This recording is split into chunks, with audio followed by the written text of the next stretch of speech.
दिल्ली कूच के आह्वान के चलते सर्वसाधारण को यह सूचित किया जाता है कि चंडीगढ़ से दिल्ली यात्रा करने वाले लोग पंचकुला से बरवाला, बराड़ा, बबैन, लाडवा, कुरुक्षेत्र के रास्ते से दिल्ली पहुंच सकते हैं या फिर पंचकुला से बरवाला, यमुनानगर, लाडवा, इंद्री, करनाल के रास्ते से भी दिल्ली पहुंच सकते हैं। इसी प्रकार दिल्ली से चंडीगढ़ यात्रा करने वाले लोग भी इन मार्गों का उपयोग कर सकते हैं। जींद, हिसार, सिरसा से चंडीगढ़ आने वाले यात्री कैथल, पेहवा, कुरुक्षेत्र, लाडवा, बबैन, बराड़ा, बरवाला, पंचकुला के रास्ते से चंडीगढ़ पहुंच सकते हैं। रेवाड़ी और नारनौल से चंडीगढ़ आने वाले यात्री रोहतक, पानीपत, करनाल, कुरुक्षेत्र, लाडवा, बबैन, बरवाला, पंचकुला होते हुए चंडीगढ़ पहुंच सकते हैं। आम जन से यह भी अपील की जाती है कि इस कूच के आह्वान के चलते किसी भी प्रकार की अनावश्यक रूप यात्रा से बचें। पंजाब जाने वाले यात्रियों से भी यह अपील की जाती है कि एहतियात के तौर पर रेल मार्ग का उपयोग करें। और किसानों के प्रदर्शन पर हरियाणा के डीजीपी का बयान सामने आया है। 15 जिलों में धारा 144 लगी हुई है। पुलिस, पैरामिलिट्री फोर्स तैनात है। पुलिस पर पथराव करना सही नहीं। 15 जिलों में 144 धारा लगी हुई है। डीजीपी ने जानकारी दी है। ये भी कह रहे हैं कि पुलिस पर पथराव मत कीजिए, ये सही नहीं है। तैयारी पूरी है। पैरामिलिट्री फोर्स भी तैनात हैं। प्रदर्शन पर हरियाणा पुलिस के डीजीपी का ये कहना है कि धारा 144 15 जिलों में लगाई गई है, यानी लोगों के एकत्रित होने की मनाही है। पुलिस और पैरामिलिट्री फोर्स दोनों ही तैनात हैं। पुलिस पर पथराव नहीं करें। पुलिस पर पथराव करना सही नहीं है, क्योंकि 2 दिनों में हमने देखा है कई जगह पुलिस पर पथराव किया गया है। और हमारे तमाम सहयोगी हमारे साथ जुड़ रहे हैं, उनसे भी हम जानकारी लेते हैं। हमारे साथ अमनदीप हैं, जतिन भी हमारे साथ हैं और लोमस भी हमारे साथ जुड़ गए हैं। सबसे पहले हम रुख करते हैं शंभू बॉर्डर का। लोमस हमारे साथ जुड़े हैं। लोमस हमारे साथ जुड़ गए हैं। लोमस, आप कहां पर हैं और क्या स्थिति है? क्योंकि फिलहाल जो आपके पीछे की तस्वीरें हैं थोड़ी सी शांत नजर आ रही है, लेकिन ये वो जगह है जहां पर पिछले 2 दिनों जबरदस्त हंगामा हुआ है।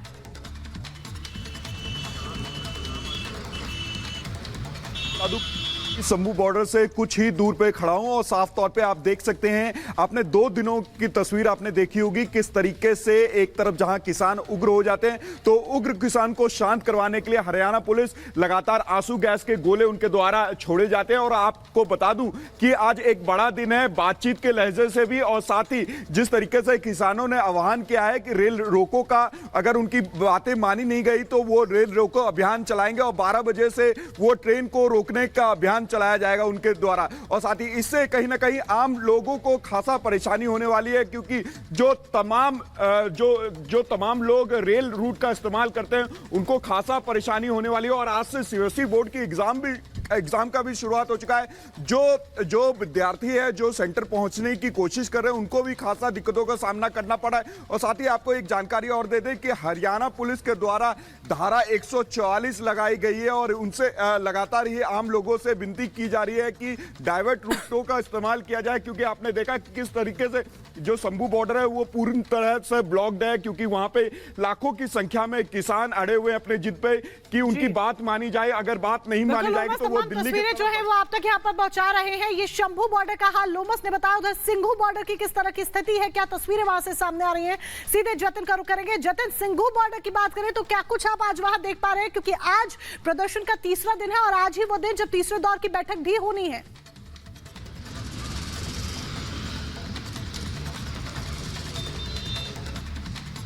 जतिन, आज बिल्कुल देखिए जिस तरीके से किसानों का दिल्ली कूच को लेकर प्रोटेस्ट है, और दिल्ली आज इसलिए भी महत्वपूर्ण है क्योंकि सीबीएसई का एग्जाम है, लेकिन किसान दिल्ली कूच करने को लेकर अग्रसर है। तो तस्वीरें मैं आपको दिखा दूं, एक तरफ सुरक्षा के पुख्ता इंतजाम तो दूसरी तरफ सीबीएसई के एग्जाम। सुबह 10 बजे छात्रों को अपने अपने जो एग्जामिनेशन सेंटर है वहां पर पहुंचना, लेकिन कई किलोमीटर लंबी कतारें यहां पर लगती हुई नजर आ रही है। तो जाहिर तौर पर जो अभिभावक हैं, जो स्टूडेंट्स हैं, वो अपने एग्जामिनेशन सेंटर तक जब पहुंच पाएंगे तो उनको काफी चुनौतियों का सामना करना पड़ेगा। दूसरी तरफ सुरक्षा के लिहाज से दिल्ली पुलिस ने पूरी तैयारी की है। आप ये तस्वीर देखेंगे कि बैरिकेड्स हो, कंटेनर हो, सीमेंटेड बैरिकेड्स हो, वो सब चीजें यहाँ पर जो है साफ तौर पर लगी हुई है। और जिस तरीके से ट्रैफिक जाम हो रहा है उससे लेकर लोगों को खासी सुविधा है। कितना लंबा जाम लग रहा है पीछे? 1 किलोमीटर। कितना टाइम लग रहा है आप लोगों को? यूजुअली 15 मिनट लगते थे, आज एक घंटा हो गया है। 1 घंटा घंटा हो गया और आप जिस तरीके से देख रहे हैं कि इसी तरीके से लंबी कतारें और लोग हैं। कितना लंबा जाम लगा हुआ पीछे? कम से कम 2 से 2.5 किलोमीटर तक का जाम लगा हुआ है। टाइम लग रहा है आप लोगों को यहाँ से लाने में? करीब हमें पौना घंटा हो गया लगे हुए। जितने भी लोगों से हम यहाँ पे बात करेंगे वो सब लोग इसी तरीके से बता रहे हैं कि 15 से 20 मिनट लगते हैं, लेकिन जो टाइम है वो काफी ज्यादा होता हुआ नजर आ रहा है। और आप देखेंगे कि जहां तक कैमरे की नजर जाएगी आपको इस तरीके से जो ट्रैफिक जाम है वो साफ तौर पर लगता हुआ नजर आएगा। अमूमन 9:15 बजे का समय हो रहा है, 10 बजे तक जो स्टूडेंट्स हैं उनको पहुंचना है। मैं अपनी वीडियो कहूंगा कि आप एक बार डीटीसी बस की तरफ देखें तो आपको स्टूडेंट्स अंदर बैठे हुए नजर आ जाएंगे। तो ये स्थिति अब दिल्ली की बन गई है। सीबीएसई एग्जाम 10-12 के एग्जाम्स होने हैं, लेकिन उसको देखते हुए तमाम जो जाम है वो अब दिल्ली की सड़कों पर लग रहा है। मैं अपनी वीडियो कहूंगा थोड़ा गाड़ी के अंदर आपको फोकस करके दिखाएंगे तो आपको स्टूडेंट्स भी बैठे हुए नजर आ जाएंगे जो खासे परेशान हो रहे हैं। जिस रोड पर 15 से 20 मिनट का समय लगता है, आज उस रोड पर लोग घंटों से कोई 1.25 घंटा कोई 2 घंटे तक इस तरीके से ट्रेवल कर रहा है। तो कहीं ना कहीं लोगों में रोष भी है, गुस्सा भी है। लेकिन सीबीएसई की तरफ से साफ तौर पर बोला गया है कि अगर आप आ रहे हैं तो मेट्रो का इस्तेमाल करें, मेट्रो के जरिए आप लोग अपने कोचिंग सेंटर तक पहुंच सकते हैं। सर, कितना जाम है, कितनी परेशानी हो रही है? बहुत परेशानी हो रही है। कितना टाइम लग रहा है? सुबह 7:30 बजे घर से निकलते हैं, वैसे 9 बजे निकलते थे घर से। 1.5 घंटा एक्स्ट्रा लेके चलते हैं। 1.5 घंटा एक्स्ट्रा लेकर चल रहे हैं। तो जितने भी लोग हम यहाँ पर बात करेंगे तो यही तस्वीर है। आप ये पीछे गाड़ी देखिए, इसके अंदर भी कुछ स्टूडेंट्स बैठे हुए एग्जामिनेशन सेंटर जाने की कोशिश। तो ये तस्वीरें दिल्ली की आप साफ तौर पर यहाँ पर देखेंगे और इन तस्वीरों के जरिए आप समझ सकते हैं कि एग्जामिनेशन सेंटर पहुंचने में चाहे वो टीचर्स हो, स्टूडेंट्स हो, पेरेंट्स हो, उन सभी लोगों को चैलेंजेस का सामना जो है वो करना पड़ रहा है। और आप देखेंगे कि तकरीबन 5 से 6 लाइनें ट्रैफिक की यहाँ पर लगी हुई है। मेरे पीछे आपको दिखाएं कि उस तरफ कुछ स्टूडेंट्स जो है जब जाम से परेशान हो रहे हैं तो पैदल चलकर भी यहाँ कर निकल रहे हैं। हालांकि दिल्ली पुलिस का कहना है कि वो रूट डाइवर्ट करके लोगों को सुविधा ना हो उसके लिए कोशिश कर रहे हैं। लेकिन दिल्ली की सड़कों पर ट्रैफिक का फ्लो इतना है कि आप तस्वीरों में देखेंगे कि कई किलोमीटर लंबा जाम यहाँ पर आपको साफ तौर पर लगता हुआ नजर आएगा। हालांकि सीबीएसई की तरफ से भी एडवाइजरी जारी कर दी गई है। उस एडवाइजरी में बोला गया है कि आप अगर ठीक है जतिन, लगातार ग्राउंड जीरो से आप एक एक तस्वीर दिखा रहे हैं, लेकिन इस बीच अपने दर्शकों को हम ये बताते, देखिए प्रदर्शनकारियों से 5 सवाल हैं मोटा मोटा अगर हम बताएं तो यहाँ पर टाइमिंग को लेकर सबसे बड़ा सवाल ये उठ रहा है कि लोकसभा का कार्यकाल खत्म हुआ, कैसे अब आएगा नया बिल? ये बड़ा सवाल यहाँ पर खड़ा होता है। लगातार ये चीजें सामने आ रही हैं कि राज्य सरकार से आखिर क्या खुश है, ये भी एक बड़ा सवाल है कि राज्य सरकार ने सभी मांगे मान ली है जो लगातार केंद्र सरकार को घेरा जा रहा है। तीसरा सवाल यहां पर यह है कि दूसरे राज्यों में शांति है क्या, सिर्फ 1-2 राज्यों में ही असंतोष क्यों है, ये भी एक बड़ा सवाल है जिसको लेकर लगातार एक असमंजस वाली स्थिति बनी हुई है। आम लोगों का क्या कसूर है, ये सबसे बड़ा और मुख्य सवाल, क्योंकि सड़कें बंद है, ट्रांसपोर्ट व्यापार पर बुरी तरह से असर पड़ रहा है, लोगों को परेशानियों का सामना करना पड़ रहा है दफ्तर या स्कूल कॉलेज जाने के लिए। और पांचवा और आखिरी मुख्य सवाल ये कि आखिर हिंसा क्यों, पुलिस से टकराव क्यों, बवाल का रास्ता ही आखिर क्यों चुना गया है? शांति से अपनी बात को रखा जा सकता है, लेकिन ये सब नहीं किया जा रहा है, उत्पात मचाने का काम लगातार हो रहा है। मैं गाजीपुर बॉर्डर पर मौजूद हूँ, मेरे सहयोगी वकार आपको तस्वीरें दिखाएंगे। दरअसल ये गाजीपुर बॉर्डर पर पूरा एरिया जो है वो सील कर दिया गया है, कोई मूवमेंट यहाँ पर नजर नहीं आ रहा है।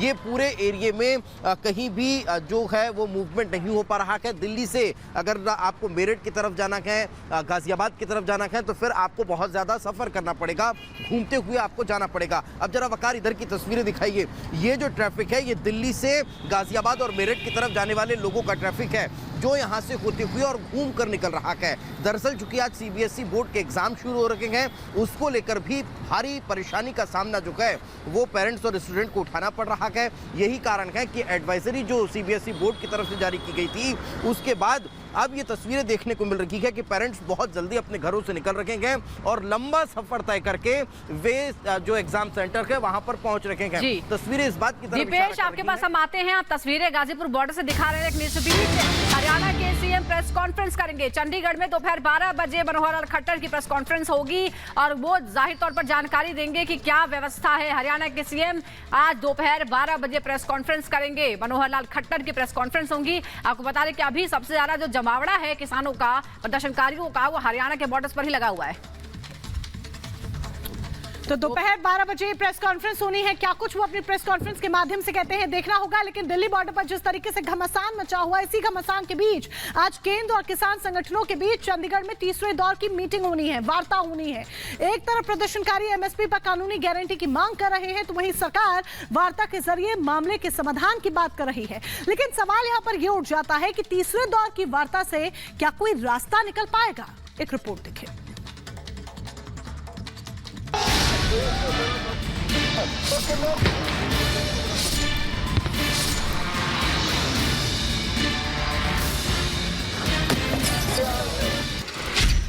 तीसरे दौर की वार्ता, निकलेगा कोई रास्ता?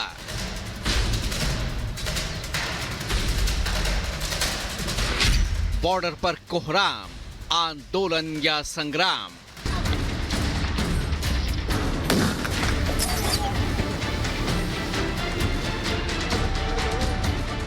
हंगामा, पथराव, अफरा तफरी, लाठी डंडे, आंसू गैस के गोले और जोरदार बवाल। ये नजारा किसी जंग के मैदान का नहीं, बल्कि हरियाणा और पंजाब की सीमा पर स्थित शंभू बॉर्डर का है। पंजाब से दिल्ली कूच के लिए निकले किसानों को जब बॉर्डर पर रोका गया तो वो भड़क गए, और फिर क्या था, देखते ही देखते शंभू बॉर्डर जंग के अखाड़े में तब्दील हो गया।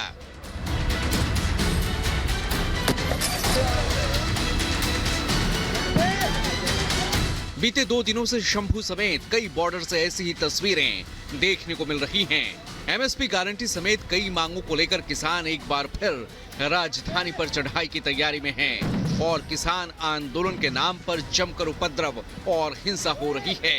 बॉर्डर बवाल मचा है और सबसे ज्यादा खराब हालात शंभू बॉर्डर पर हैं। तमाम कोशिशों के बावजूद भी हालात सुधरते नजर नहीं आ रहे हैं, क्योंकि एक तरफ से जहां जो तमाम जो किसान हैं वो भी रिटेलिएट कर रहे हैं, और दूसरी तरफ से जो लगातार जो पुलिस प्रशासन के तमाम लोग हैं वो भी एक्शन यहां पर लिया जा रहा है। अपनी मांगों को लेकर वो लगातार यहां पर जो है वो बने हुए हैं, और दूसरी तरफ आगे जो है उन्हें फिलहाल नहीं बढ़ने दिया जा रहा है। बहरहाल इस बवाल के बीच अब सरकार किसानों को मनाने में जुटी है। दिल्ली जाने की जिद पर अड़े किसानों और केंद्रीय मंत्रियों के बीच आज फिर बैठक होगी। चंडीगढ़ में शाम 5 बजे होने वाली बैठक में कृषि मंत्री अर्जुन मुंडा, पीयूष गोयल और नित्यानंद राय समेत कई किसान नेता शामिल होंगे। केंद्र वालों चिट्ठी इन्हां कोले आ चुकी है, शाम तक ओदी मीटिंग का टाइम अपना 5 बजे अपनी मीटिंग उत्थे होनी है। केंद्र का रवैया ठीक नहीं है, हम अपनी तौर से कर रहे हैं भी हम पीसफुली बैठते हैं, आप वार्ता करिए, वार्ता में क्या बात आती है क्या नहीं आती है उसके बाद सोचेंगे।